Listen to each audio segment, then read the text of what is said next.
digida baba chikita chabasa baba chikita digida baba chikita chabasa. Amawulire go ku Chabasa Fama gagano gagguse tukwagaliza okugawuliriza obulungi.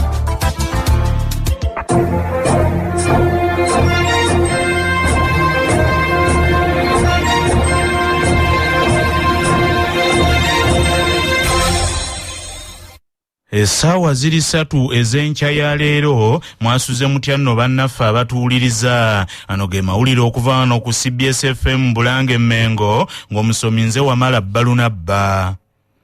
Wabaddewo akasattiro enkya ya leero mu paaka ya bbaasi e Namirembe mu Kampala, abakungu mu minisitule y'ebyentambula bwe bakoze ekikwekweto okufuuza abagoba ba bbaasi abatalina bisaanyizo.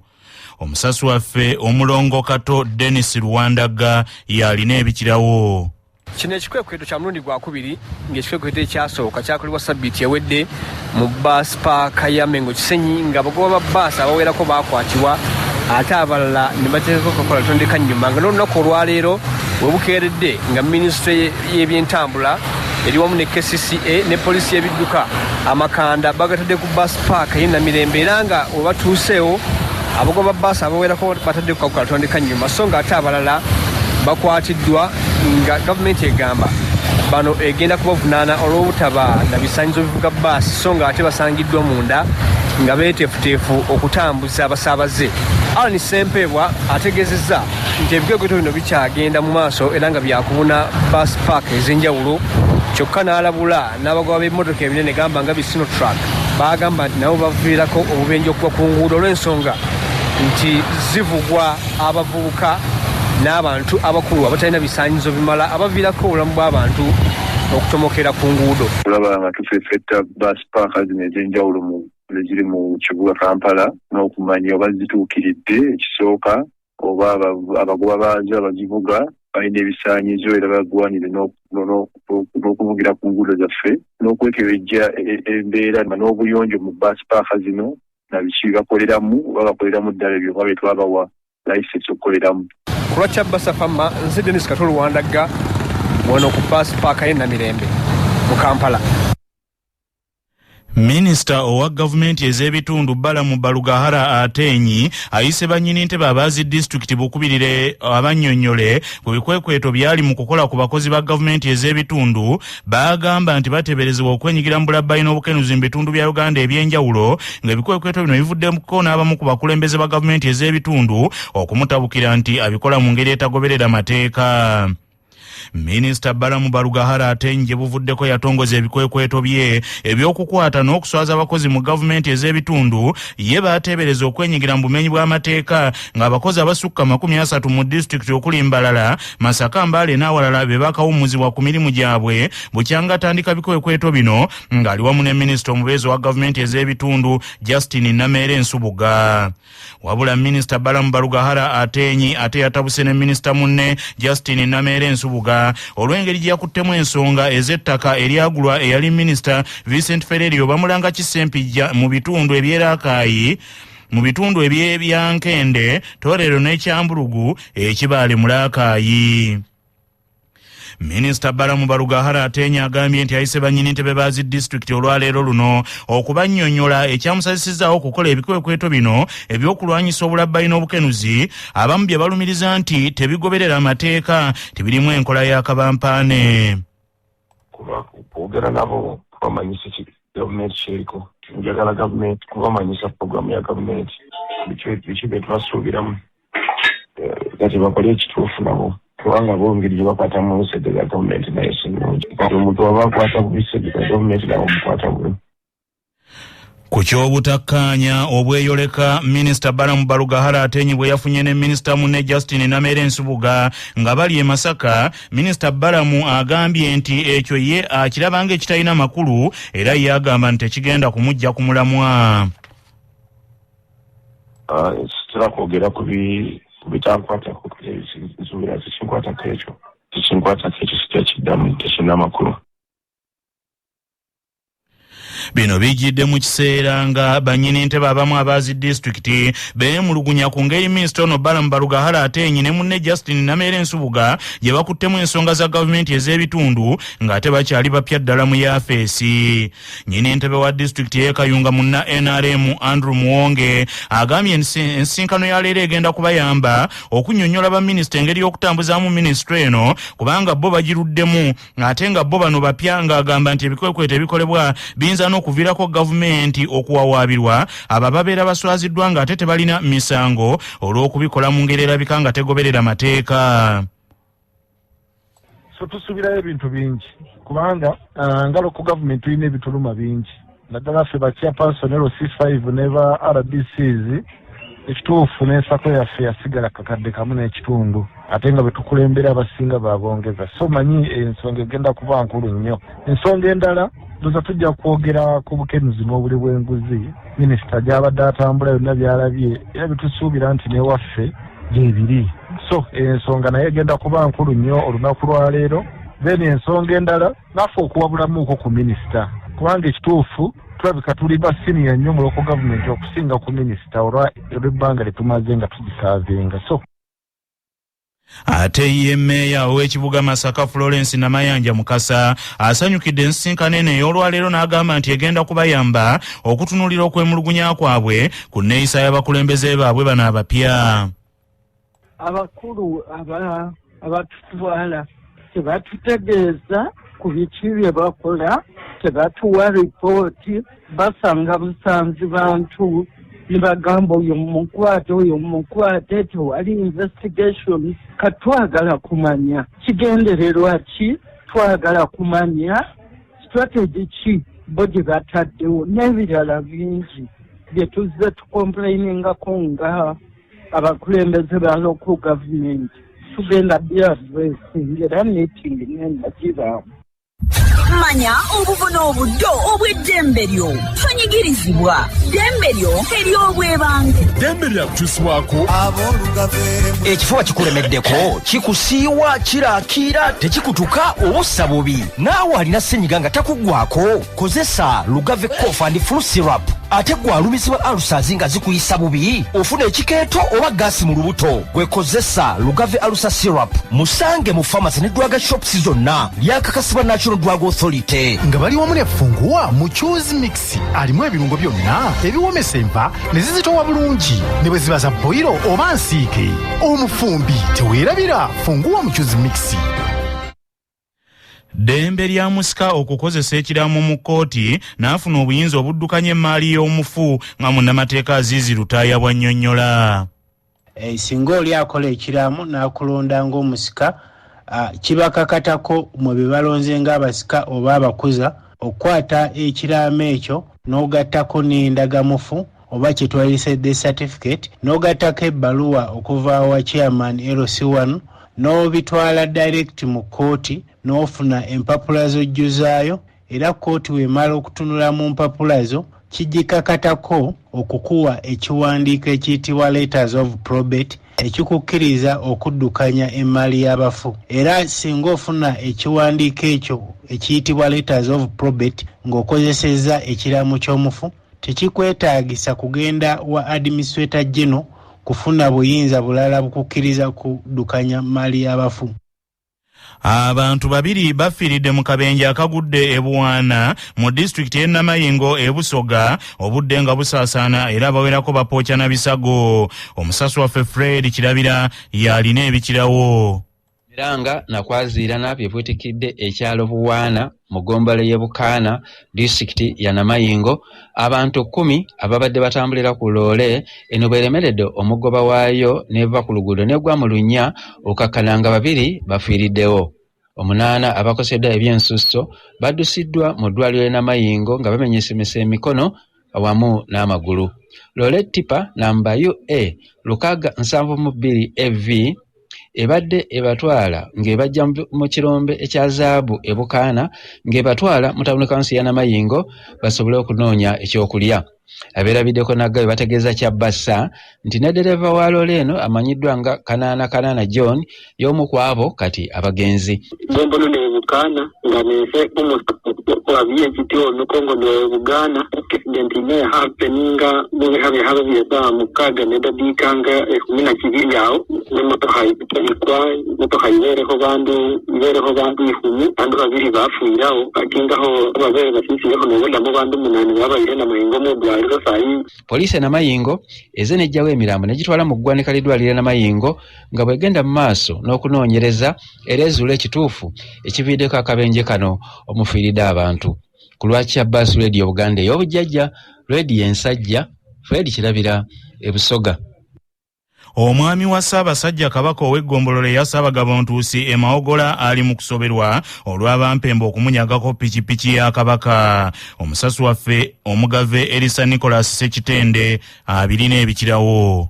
Abantu ba Kabaka mu ggombolola ya Ssaabagabo Ntuusi mu ssaza Mawogola bakeeredde ku muyiggo ogw'okunoonya piki ya Kabaka ey'omwami wa Kabaka owa ggombolola eyo UFV 058F epiddwa abazigu mu kiro ekikeesezza leero. Ssaabagabo Ntulume Joseph ategeezezza rediyo ya Kabaka CBS nti yabadde agenze ku kigo ekiri Kinnya Mpindi n'amaka ge eky'Entuusi agenda okudda nga piki teriiwo mu kifo w'abadde agitadde kwe kutandika okunoonyanoonyako naye nga tagiraba. Ono ategeezezza abantu ba Kabaka wamu n'abazira kisa okumuyamba okuzuula piki ya Ssaabasajja emuyambako okukola emirimu gye. Afunye obuzibu ssaawa wakati w'3:4 pikipiki ya Kabaka gyembeera nayo baagibbye. Wano nabadde nva ku kigo ssaawa 4 waliwo ekifo bakiyita Gardens nabadde n'enkyamawo n'empaakinga bwe nagenzeeko emmanju nagenze okudda piki wengipakinze nga teriiwo nagezezaako okunoonya naye nga buteerere. Olwa CBS FM ey'obujjajja muzzukulu wa Ndugwa Sekitende Elisa Nicholas ndi mu ssaza lya Beene Mawogola. Obulamu bwe bugagga kutuusibwako Global Paints ku ceiling tukozesa Global Mat ate munda ne tukozesa Global Silk Vinyl wabweru tukozesa Global Weather Coat Emulsion. Global Paint, a reliable product. Dr. Alex Kizito annyonnyola nti obulwadde obwa asthma bwa bulabe ddala era abantu bazaalibwa nabo. Asthma obulwadde obukwata omuntu ne bumuleetera okuba nga tassa n'abeerawo nga bwassa naye ng'owulira akaka omukka nga waliwo alinga amukutte mu bulago okussa. Munnange nno ekiba kiriwo si kyamaanyi nnyo naye omubiri gwe guba n'entondo nga wawunyeza ekintu kyonna ebinywa ebyaliridde emimiro awayita oba emimiro oba olupiira olutwala omukka mawuggwege nga bizimba nga bireeta n'eminyira mingi ewo neeba nga tekyena weyita kutuuka mawuggwego n'ofuna obubuzi bumukussa ne tugamba nti omuntu alina asima. Obulwadde buno nno bakuzaala nabo bakuzaala buzaazi nabo naye ebiseera ebisinga omuntu oyo naaba tamanyi paka ng'owunyiriza ekintu oba okutte ku kintu kyonna omubiri gwe kyeguyinako entondo kye tuyita allergy.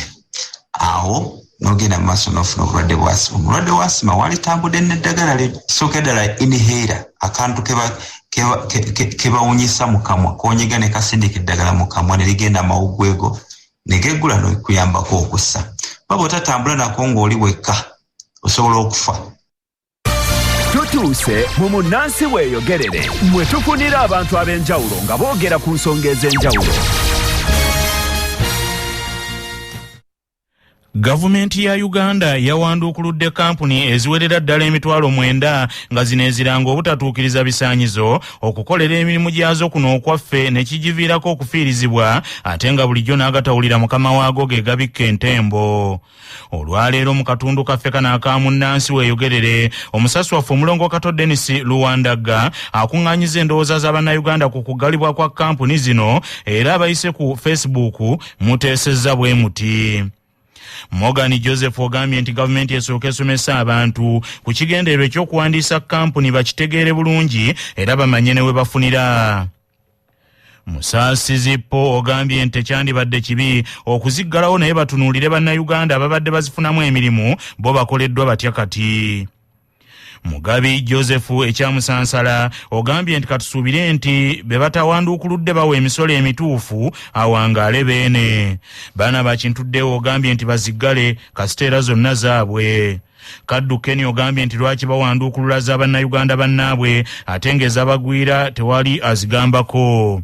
Dani Sempogo Arnold obuuza nti kati bwe babanga bagaddewo kampuni emitwalo 9 abantu abadde bakolera mu kampuni ezo babategekedde ki oba be basindisa okubba.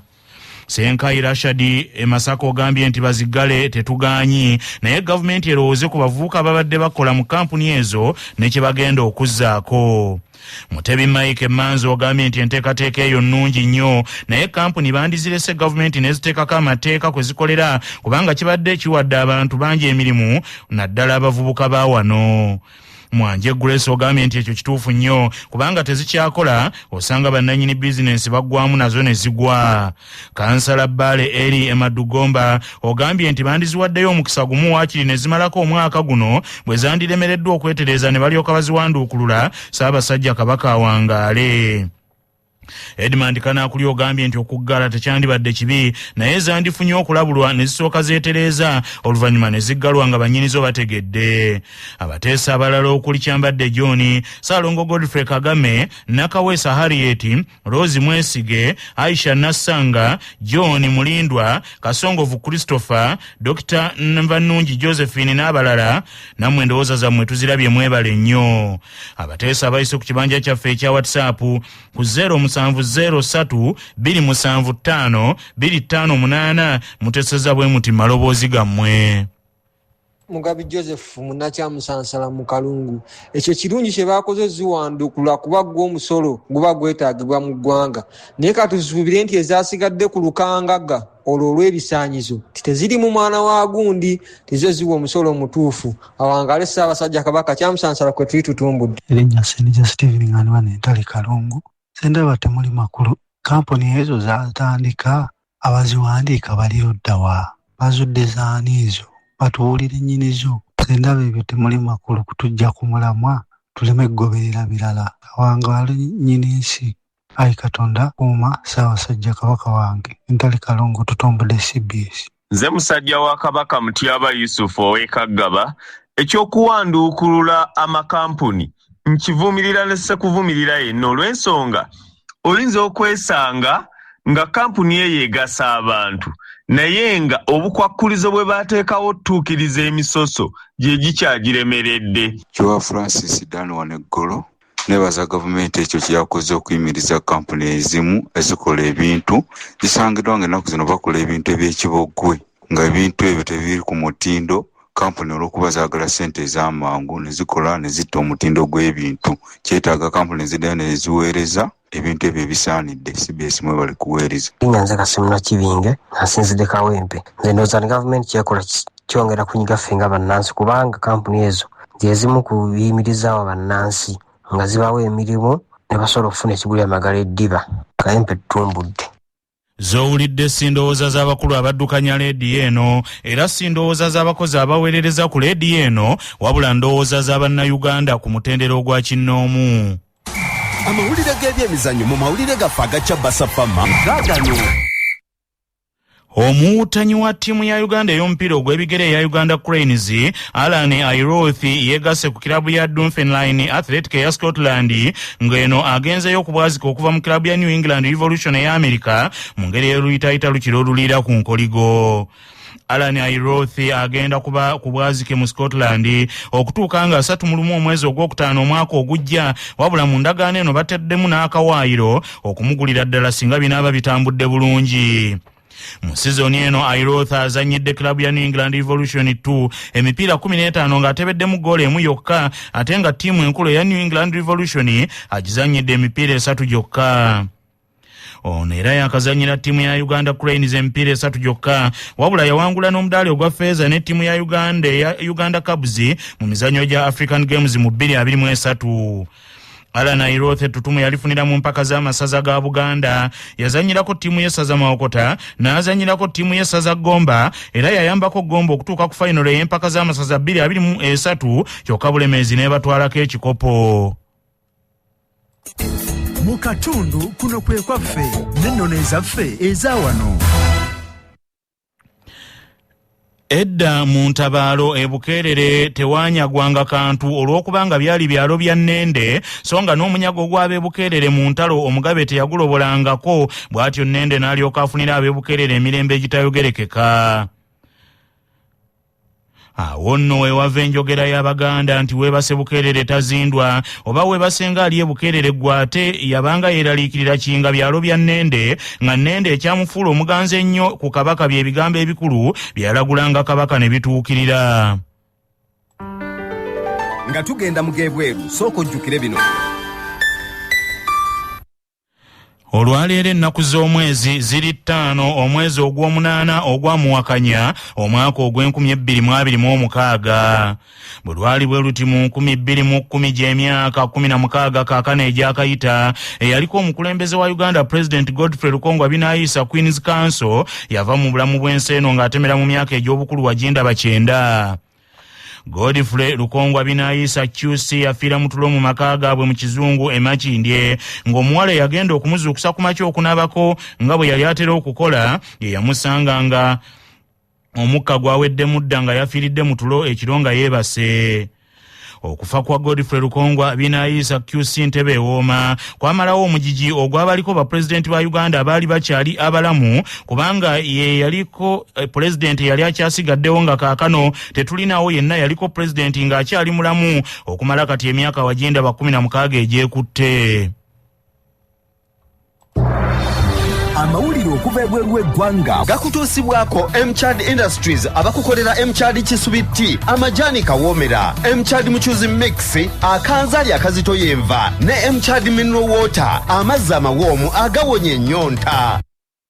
Omufuzi wa America binyanyali John Donald Trump ayongedde okutambulira ku bunkenke. Omusajja ow'emmundu akwatiddwa ng'ali kumpi n'ekisaawe kye ekya goofu e Los Angeles, California, nga Trump kaakano obulamu bumufuukidde bwakaweerege ng'eddya ly'obukulu. Ab'obuyinza bagombye obwala mu musajja John Janin Tayel ow'emyaka 38 ng'ali kinyana mpindi n'ekisaawe kya Trump kino nga abagalidde emmundu n'amasasi oluvannyuma ab'ebyokwerinda bye bazudde nti nabyo abirina mu bumenyi bw'amateeka. Ab'ebyokwerinda omusajja ono ow'emmundu bamwekengedde bw'abe bamulabye nga yeetooloola ekisaawe kino enfunda eziwera, nga bw'akuba n'okukwata ebifaananyi saako okwetegereza ennyo ekifo, bwe batyo ne bamubaka anti bulijjo ssekawaka kaali kakulumye bw'okalengera okadduka. Bino bijjidde mu kiseera nga President Donald Trump agenze mu kitundu ekyo ekya California okwetaba ku mukolo gw'ekibiina kye ekya Republican Party ogw'okusonda ensimbi, nga ye omukwate ayolekedde okusimbibwa mu kkooti avunaanibwe egy'okusangibwa n'ebyokulwanyisa mu bumenyi bw'amateeka. Agavudde mu kunoonyereza wano ku Kyabasa Famma gaagano.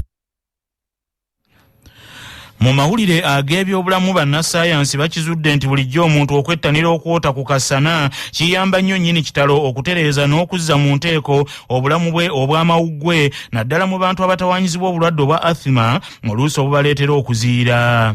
Abayivu abaasomanga n'abawala abaalumisanga enziiziiri ku mabeere gaabwe nti gatere gasune mangu. Okunoonyereza kuno bakukoledde ku ggunja erya Genetic Epidemiology of Asthma e Costa Rica, ne balondoola abantu 2200 okuli abaana n'abantu abakulu.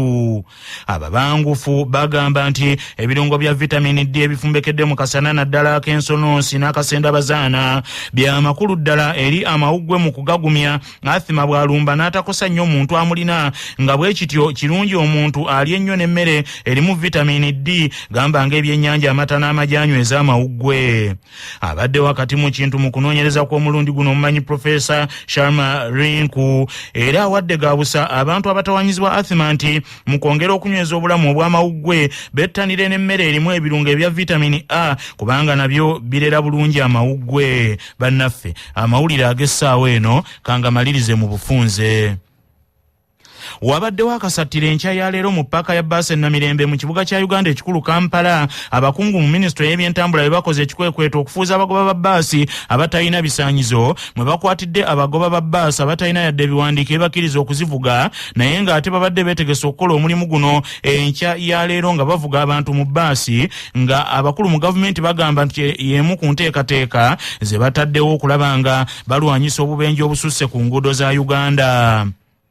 Minisita wa gavumenti ez'ebitundu bbala mu Balugahara Atenyi ayise bannyini ntebe bazi disitulikiti bukubirire olwaleero luno abannyonnyole ku bikwekweto byali mu kukola ku bakozi ba gavumenti ez'ebitundu bagamba nti beenyigira mu bulabbayi n'obukenuzi bitundu bya Uganda eby'enjawulo nga bikwekweto bino biviiriddeko abamu ku bakulembeze ba gavumenti ez'ebitundu okumutabukira nga bagamba nti abikola mu bumenyi bw'amateeka bwennyini nga n'abamu bagamba nti birimu enkola y'akabampaane.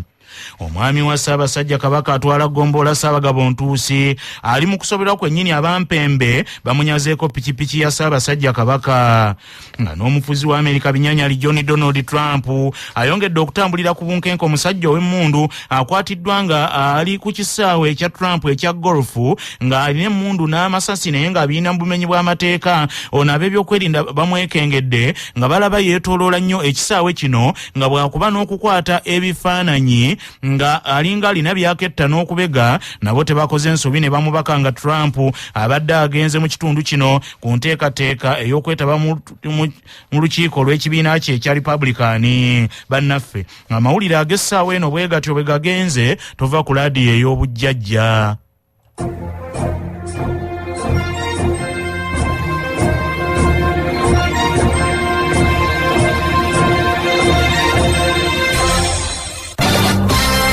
ago ge gabadde amawulire go ag'essaawa eno wano ku Kyabasa Famma. Tukwebaza okugawulirizanga.